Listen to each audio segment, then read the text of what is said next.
Hello दोस्तों, नमस्कार। आपके मेरे चैनल प्रॉपर्टी इन्वेस्टमेंट जर्नलिस्ट में स्वागत है। मेरे एक दूसरे भी चैनल पैसा और सुकून, kindly subscribe both the channel. आज का हमारा topic A to Z solutions के अंदर ही आप आज का रहेगा भाई सीनियर सिटीजन।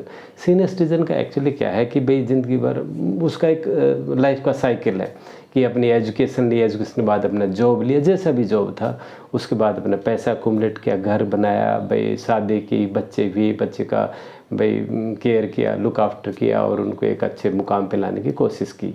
तो क्या है कि बहुत सी जगह तो भाई ऊपर वाले का हाथ रहता है कि बच्चे सेट हो जाते हैं और लाइबिलिटीज़ टाइम पे निमट जाती है और जस्ट फ्री हो जाता है। लेकिन भाई मोर देन 50% केसेस में ऐसा होता है कि बच्चे सेट नहीं हो पाते और मतलब कुछ गलत रास्ते पे चले जाते हैं या कुछ ढंग से पढ़ नहीं पाते या कोई भाई एक तरह से मतलब ये आप ये कहोगा कि भाई लक उनका साथ नहीं देता या उतनी मेहनत नहीं हो पाती या सोसाइटी इस तरह की हुई तो नहीं सेट हो पाते हैं और इस तरह से वो बच्चों की प्रॉब्लम नहीं हो, पेरेंट्स की मेजर प्रॉब्लम हो जाती है।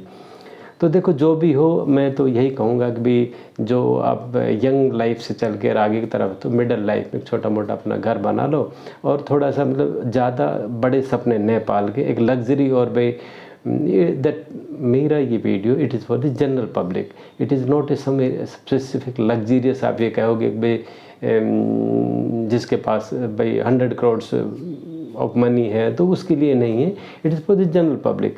तो मेरा कहने का मतलब ये है कि भाई अपने लाइफ में एक छोटा मोटा घर बना लो और मतलब ज़्यादा हाई फाई अपने इनकम के हिसाब से अपने छोटे मोटे खर्चे करो, बच्चों का लाइफ सिक्योर करो। अगर नहीं भी कर पाते हो, अगर आपके इनकम के सोर्सेज ज़्यादा नहीं है तो बच्चे को मोटिवेट करो कि सही टाइम में उनको एक तरह से भाई जैसा भी जॉब मिलता है उनको जॉब में धकेल दो। जैसे जैसे उम्र बढ़ेगी ना तो जॉब मुश्किल हो जाता है।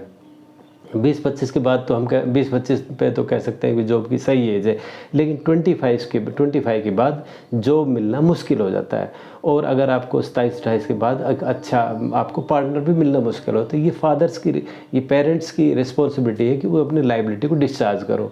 तो खैर एनीवे को सभी कोशिश करते हैं और भी इस कोशिश में सफल भी होते हैं, कुछ असफल भी होते हैं।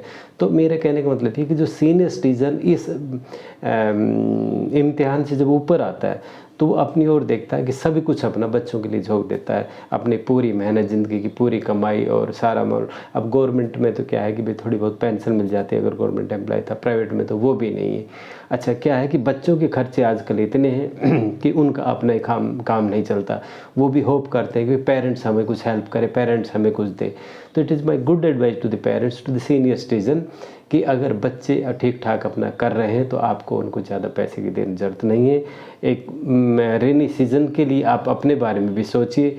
आजकल बच्चों का ये है, कोई बाहर रह रहा है, कोई दूर रह रहा है, कोई कहीं रहा है, तो अगर पैसा आपके पास है तो थोड़ा बहुत आप उसको खर्च करके वो अपना लुक आफ्टर कर सकते हो। कोई मेडिकल इमरजेंसी है या कोई और तरह की इमरजेंसी है, अगर आपके पास पैसा है तो आप भाई उस चीज़ की उस फैसिलिटी को अपना सकते हो। लेकिन मान लो कि भी आपने पूरा पैसा खर्च दिया, आप हैंड टू माउथ है, आप मुश्किल से अपना भी खाना पीना ही चला पाते हैं, आपके पास छोटा मोटा घर है, कर लोगे मेडिकल इमरजेंसी, पहले बच्चों से पैसे मांगोगे, पड़ोसी से मैं पैसे मांगोगे, तब आप मतलब उस चीज़ की तरफ जाओगे।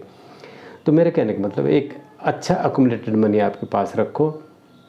अगर आपके पास पेंशन है तो it is well and good, अगर पेंशन नहीं भी है तो थोड़ा पैसा बैंक में डाल के और एक सेफ अकाउंट में आप डाल के और उस तरह से अपने प्रोटेक्शन सोचो। अब आप ये देखो कि भी सीनियर सिटीजन में तो आपने देखा होगा कि कई बार तो क्या होता है कि इवन हाई राइज फ्लैट्स वगैरह या कहीं भी जैसे कि भाई कोठी वगैरह में क्या है कि पेरेंट्स रह जाते हैं और बच्चे बाहर एब्रोड वगैरह चले जाते हैं।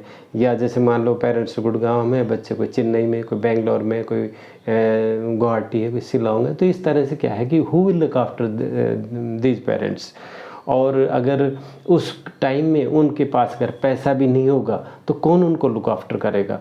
और देखो पैसा भी लास्ट तक लुक आफ्टर नहीं कर पाता है। ये सीनियर सिटीजन के लिए एक स्टेज ऐसी आ जाती है, बीमारी वो घर आ जाता है, 60-65 के बाद दुनिया भर की बीमारियां घेर लेती है, तो उसमें उसकी केयर नहीं हो पाती। कई बार तो हमने इस तरह के मैसेज सुने हैं कि घर में भाई बुज़ुर्ग लेडी थी या बुज़ुर्ग भाई मतलब ओल्ड मैन था और हुआ क्या है कि वो बेड पे पड़ा मर गया और नोबडी केयर्स दैट। बाद में स्मेल आई, लोगों ने देखा गंध आ रही है तो देखेंगे कि भाई ओहो ये तो मरा पड़ा है। तो देखो बहुत सी ऐसी प्रॉब्लम होती है। मतलब ये ज़रूरी नहीं कि भाई वो किसी भूख से मर रहा है, किसी स्कैर्सिटी से मर रहा है, कई बार हार्ट अटैक से मर जाता है, उसको पता ही नहीं चलता क्या है। तो देखो मैं चाहता हूँ कि भाई अगर इस तरह की पोजीशन है पेरेंट्स की कि भाई वो अपना काम एबल टू डू नहीं है, नहीं अपना काम कर पाता है, तो बच्चों को चाहिए कि भाई पेरेंट्स को अपने साथ रखना चाहिए, चाहे खर्चा भी थोड़ा बहुत आ जाए बट उसको टॉलरेट करके साथ रखना चाहिए।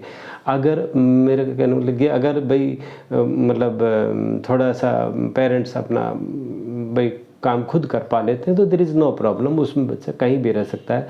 कोई मेडिकल इमरजेंसी हो तो वो हैंडल भी कर सकता है, आजकल फ़ोन वगैरह है और भाई मतलब ऑनलाइन चीज़ें काफ़ी सॉर्ट आउट हो जाती है। लेकिन अगर मनी आपके पास है तो आपको अच्छा सपोर्ट करेगा। तो सीनियर सिटीजन को ये है कि भी एक तो मनी अकोमोडेट करके, दूसरा अपना सोशल सर्कल बना के बिजी रहे, क्योंकि अगर वो बिजी नहीं रहेगा, आइसोलेटेड रहेगा तो उसको डिप्रेशन खा जाएगा, उसको हार्ट अटैक या 10 तरह की बीमारी खा जाएगी। अगर उसका बॉडी और माइंड एक्टिव रहेगा, अगर वो बॉडी और माइंड का यूज़ करता रहेगा तो क्या है कि उसमें किसी तरह की डलनेस ना होगी, नहीं तो मेंटल डलनेस होगी, नहीं तो फिजिकल डलनेस होगी। थोड़ा बहुत वॉकिंग वगैरह करेगा, लोगों से मिलेगा, घूमेगा फिरेगा, तो क्या है कि उसका दोनों मेंटल और फिजिकल भाई बॉडी एक्टिव रहेगी, और in that one you can say कि it will the better life for that. अगर किसी सीनियर सिटीजन को भी अगर विशेष प्रॉब्लम है और if he want to sort out his problem, want to take advice, he can भाई can give the comments and ask to me. There is always I am helpful to everybody. And thank you very much.